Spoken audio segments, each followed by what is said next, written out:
You are listening to The Reference Desk, the Wicomico Libraries podcast that connects you to your public library.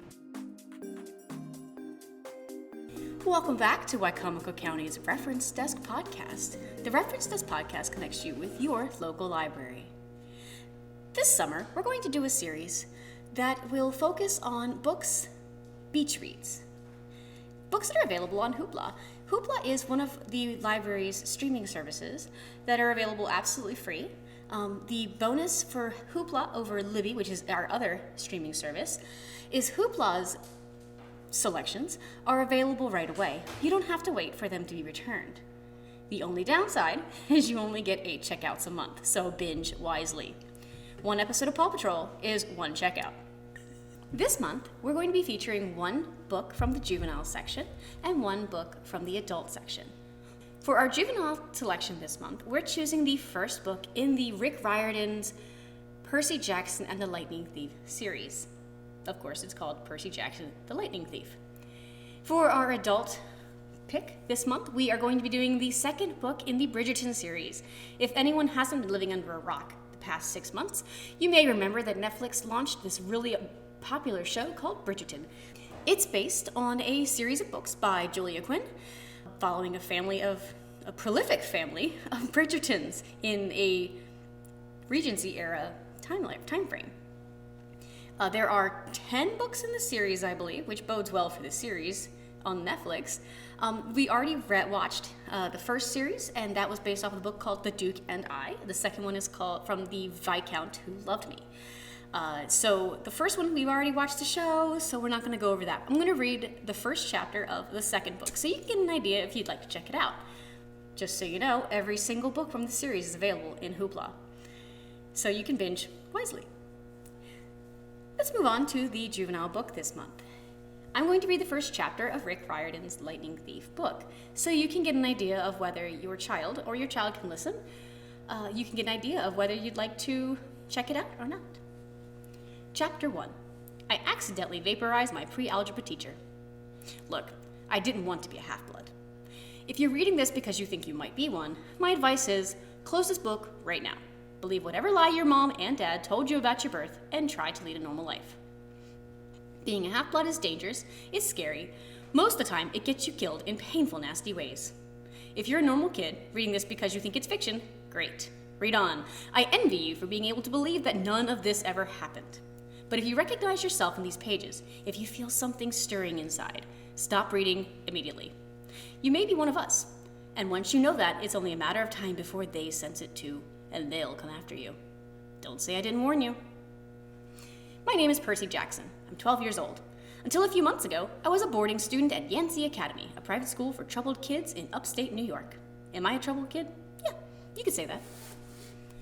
I could start at any point in my short, miserable life to prove it. But things really started going bad last May, when our 6th grade class took a field trip to Manhattan. 28 mental case kids and 2 teachers on a yellow school bus heading to the Metropolitan Museum of Art to look at ancient Greek and Roman stuff. I know, it sounds like torture. Most Yancey field trips were. But Mr. Brunner, our Latin teacher, was teaching this trip, so I had hopes. Mr. Brunner was this middle-aged guy in a motorized wheelchair. He had thinning hair and a scruffy beard and a frayed tweed jacket, which always smelled like coffee. You wouldn't think he'd be cool, but he told stories and jokes and let us play games in class. He also had this awesome collection of Roman armor and weapons, so he was the only teacher whose class didn't put me to sleep. I hoped the trip would be okay. At least I hoped for once I wouldn't get in trouble. Boy, was I wrong. You see, bad things happen to me on field trips. Like in my 5th grade school, when we went to the Saratoga battlefield, I had this accident with a Revolutionary War cannon. I wasn't aiming for the school bus, but of course I got expelled anyway. And before that, at my 4th grade school, when we took a behind-the-scenes tour of the Marine World Shark Pool, I sort of hit the wrong lever on the catwalk and our class took an unplanned swim. At the time before that, well, you get the idea. This trip, I was determined to be good. All the way into the city, I put up with Nancy Bobofit, who's a freckly, red-headed kleptomaniac girl, hitting my best friend Grover in the back of the head with chunks of peanut butter and ketchup sandwich. Grover was an easy target. He was scrawny, he cried when he got frustrated, he must have been held back several grades because he was the only 6th grader with acne and the start of a wispy beard on his chin. On top of all that, he was crippled. He had a note excusing him from PE for the rest of his life because he had some kind of muscular disease with his legs. He walked funny, like every step hurt him. But don't let that fool you. You should have seen him run when it was an enchilada day in the cafeteria. Anyway, Nancy Bobofit was throwing wads of sandwich that stuck in his curly brown hair, and she knew I couldn't do anything back to her because I was already on probation. The headmaster had threatened me with death by in-school suspension if anything bad, embarrassing, or even mildly entertaining happened on this field trip. I'm going to kill her, I mumbled. Grover tried to calm me down. It's okay, I like peanut butter. He dodged another piece of Nancy's lunch. That's it. I started to get up, but Grover pulled me back to my seat. You're already on probation, he reminded me. You know you'll get blamed if anything happens. Looking back on it, I wish I'd decked Nancy Bobofit right then and there. In-school suspension would have been nothing compared to the mess I was about to get myself into. Mr. Brunner led the museum tour. He rode up front in his wheelchair, guiding us through the big, echoey galleries, past marble statues and glass cases full of really old black and orange pottery. It blew my mind that this stuff had survived for 2,000, 3,000 years. He gathered us around a 13-foot-tall stone column with a big sphinx on the top. It started telling us about how it was a grave marker, a stele, for a girl about our age. He told us about the carvings on the side. I was trying to listen to what he had to say because it was kind of interesting, but everybody around me was talking, and every time I told him to shut up, the other teacher, chaperone, Mrs. Dodds, would give me the evil eye. Mrs. Dodds was this little math teacher from Georgia who always wore a black leather jacket, even though she was 50 years old. She looked mean enough to ride a Harley right next to your locker. She had come to Yancey halfway through the year when our last math teacher had a nervous breakdown. From her first day, Mrs. Dodds loved Nancy Bobofit and figured I was devil spawn. She would point her crooked finger at me and say, "Now, honey," real sweet, and I knew I was going to get after-school detention for a month. One time, after she made me erase answers out of old math workbooks until midnight, I told Grover I didn't think Mrs. Dodds was human. He looked at me, real serious, and said, "You're absolutely right." Mr. Brunner kept talking about Greek funeral art. Finally, Nancy Bobofit snickered something about the naked guy on the stele, and I turned around and said, "Will you shut up?" It came out louder than I am into. The whole group laughed. Mr. Brunner stopped his story. "Mr. Jackson," he said, "did you have a comment?" My face was totally red. "No, sir." Mr. Brunner pointed to one of the pictures on the stele. "Perhaps you'll tell us what this picture represents." I looked at the carving and felt a flush of relief because I actually recognized it. "That's Kronos eating his kids, right?" "Yes," Mr. Brunner said, obviously not satisfied. "And he did this because?" Well, I racked my brain to remember. Kronos was the king god, and God? Mr. Brunner asked. Titan, I corrected myself, and he didn't trust his kids, who were the gods. So, Kronos ate them, right? But his wife hid baby Zeus and gave Kronos a rock to eat instead. And later, when Zeus grew up, he tricked his dad, Kronos, into barfing up his brothers and sisters. "Ew," said one of the girls behind me. And so there was this big fight between the gods and the Titans, I continued, and the gods won. Some snickers from the group. Behind me, Nancy Bobofit mumbled to a friend, "Like we're going to use this in real life. Like it's going to stay on our job applications. Please explain why Kronos ate his kids." "And why, Mr. Jackson," Brunner said, "to paraphrase Miss Bobofit's excellent question, does this matter in real life?" "Busted," Grover muttered. "Shut up," Nancy hissed, her face even brighter than her hair. At least Nancy got packed, too. Mr. Brunner was the only one who ever caught her saying anything wrong. He had radar ears. I thought about this question and shrugged. "I don't know, sir." "I see." Mr. Brunner looked disappointed. "Well, half credit, Mr. Jackson. Zeus did indeed feed Kronos a mixture of mustard and wine, which made him disgorge his other 5 children, who, of course, being immortal gods, had been living and growing up completely undigested in the Titan's stomach. The gods defeated their father, sliced him into pieces with his own scythe, and scattered his remains in Tartarus, the darkest part of the underworld. On that happy note, it's time for lunch. Mrs. Dodds, will you lead us back outside?" All right, that is the first part of Chapter 1 for Percy Jackson and the Lightning Thief. I hope you enjoyed that little preview. If you'd like to read the rest of the book, you can go onto our Hoopla. If you haven't set up an account before, it's fairly simple. You're going to create an account, and then they'll ask you to put your library card in. If you have a library card and you are a minor, that is absolutely fine. It'll still work. In fact, it's to your benefit because then you don't have to share it with your parents. If you are a parent and you want to let your child see if there's anything you'd like, when you're on the main screen of Hoopla, there's a little word "Kids" in the top right-hand corner. If you tap on that link, it'll actually filter out everything that is, I believe, PG and below, so that you don't have to worry about them coming across some inappropriate content, because there's a little bit of the adult content on there too. So now we're going to move on to the Bridgerton series for the adults in the room. There's nothing completely inappropriate in here. It's just going to be boring to the kids, so they can go do whatever. But I do appreciate you guys listening. Prologue from the Viscount Who Loved Me. Anthony Bridgerton has always known he would die young. Oh, not as a child. Young Anthony had never had cause to ponder his own mortality. His early years had been a young boy's perfection, right from the day of his birth. It was true that Anthony was the heir to an ancient and wealthy viscountcy, but unlike most other aristocratic couples, Lord and Lady Bridgerton were very much in love, and they saw their son's birth not as the arrival of an heir, but rather that of a child. And so there were no parties, no fetes, no celebration, other than that of a mother and father staring in wonderment at their new son. The Bridgertons were young parents, Edmund barely 20, and Violet just 18. But they were sensible, and they were strong, and they loved their son with a fierceness and devotion that was rarely seen in their social circles. Much to her own mother's horror, Violet insisted upon nursing the boy herself, and Edmund never subscribed to the prevailing attitude that fathers should neither see nor hear their children. He took the infant on long hikes across the fields of Kent, spoke to him of philosophy and poetry before he could possibly understand the words, and told him a bedtime story every night. Because the Viscount and Viscountess were so young and so very much in love, it came to no surprise to anyone when, just 2 years after Anthony's birth, he was joined by a younger brother, christened Benedict. Edmund immediately adjusted his daily routine to take 2 sons on his hikes, and he spent a week holed up in the stables working with his leatherworker to devise a special pack that would hold Anthony on his back while he held the baby Benedict in his arms. They walked across the fields and streams, and he told them of wondrous things, of perfect flowers and clear blue skies, of knights in shining armor and damsels in distress. Violet used to laugh when they returned all wind-blown and sun-kissed, and Edmund would say, "See, here is our damsel in distress. Clearly we must save her." And Anthony would throw himself into his mother's arms, giggling as he swore he'd protect her from the fire-breathing dragon they'd just seen 2 miles down the road in the village. 2 miles down the road in the village? Violet would breathe, keeping her voice carefully laden with horror. Heaven above, what would I do without 3 strong men to protect me? Benedict's a baby, Anthony would reply. But he'll grow up, she'd always say, tousling his hair, just as you did, and just as you still will. Edmund always treated his children with equal affection and devotion, but late at night when Anthony cradled the Bridgerton pocket watch to his chest, given to him on his 8th birthday by his father, who had received it on his 8th birthday from his father, he liked to think that his relationship with his father was just a little bit special. Not because Edmund loved him best. By that point, the Bridgerton siblings numbered 4. Colin and Daphne had arrived fairly close together, and Anthony knew very well that all the children were well loved. No, Anthony liked to think that his relationship with his father was special simply because he'd known him the longest.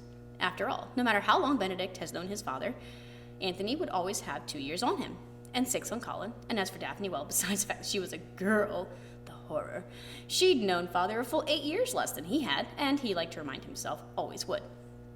Edmund Bridgerton was quite simply the very center of Anthony's world. He was tall, his shoulders were broad, and he would ride a horse as if he had been born in the saddle. He always knew the answers to arithmetic questions, even when the tutor didn't. He saw no reasons why his son should not have a treehouse, and then he went and built it himself. And his laugh was the sort that warmed a body from the inside out. Edmund taught Anthony how to ride. He taught Anthony how to shoot. He taught him how to swim. He took him off to Eton himself rather than sending him in a carriage with his servants, as most of Anthony's future friends arrived. And when he saw Anthony glancing nervously about the school that would become his new home, he had a heart-to-heart talk with his eldest son, assuring him that everything would be all right. And it was. Anthony knew it would be. His father, after all, never lied. Anthony loved his mother. Hell, he'd probably bite off his own arm if it meant keeping her safe and well. But growing up, everything he did, every accomplishment, every goal, every single hope and dream, it was all for his father.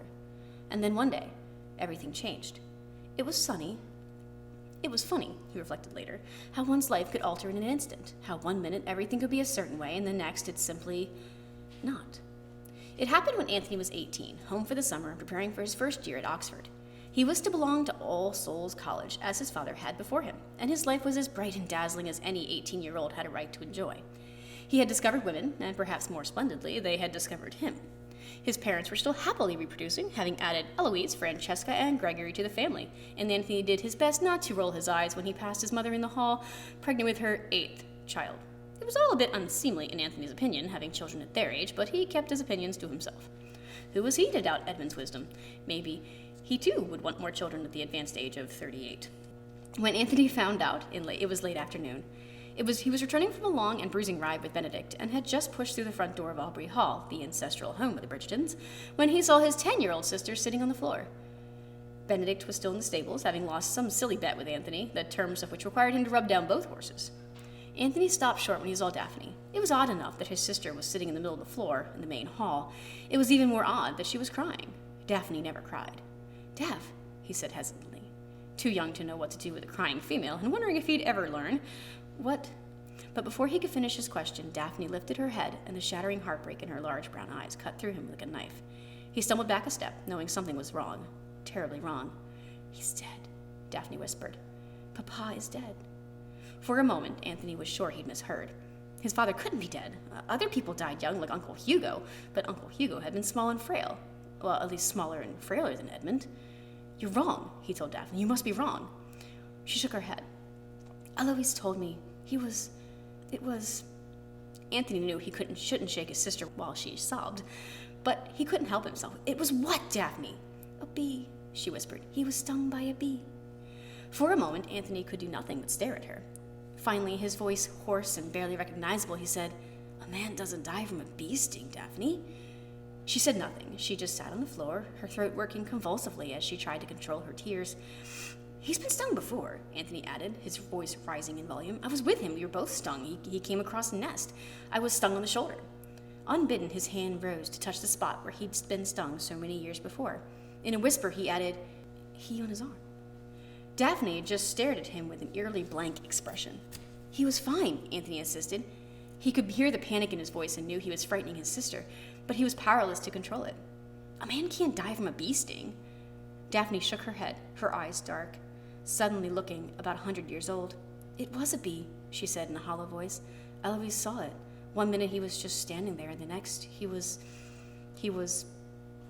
Anthony felt something very strange building within him, as if his muscles were about to jump through his skin.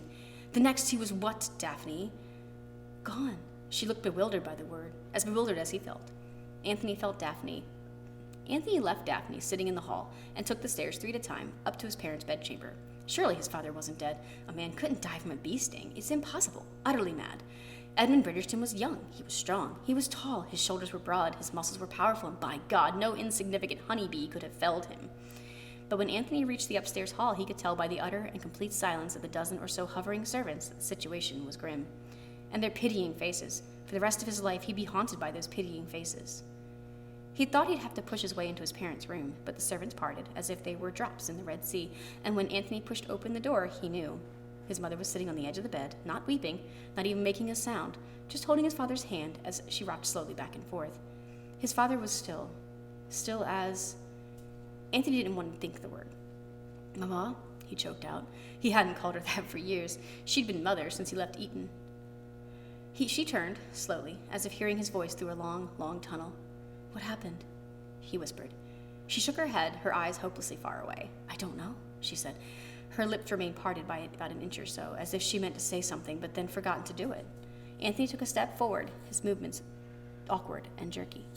"He's gone," Violet finally whispered. "He's gone, and oh God, She placed a hand on her belly, full and round with child. "I told him. Oh, Anthony, I told him." She looked as if she might shatter from the inside out. Anthony choked back the tears that were burning his eyes and stinging his throat and moved to her side. "It's all right, Mama," he said, but he knew it wasn't all right. I told him this had to be our last," she gasped, sobbing onto his shoulder.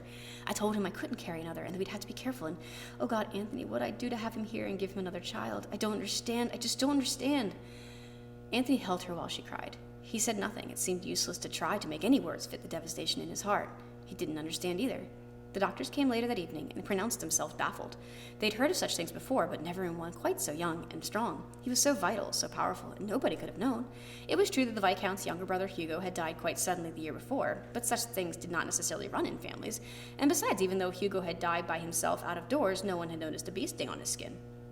And then again, no one had looked. Nobody could have known, the doctors kept saying over and over again, until Anthony wanted to strangle them all. Eventually, he got them out of the house, and he put his mother to bed.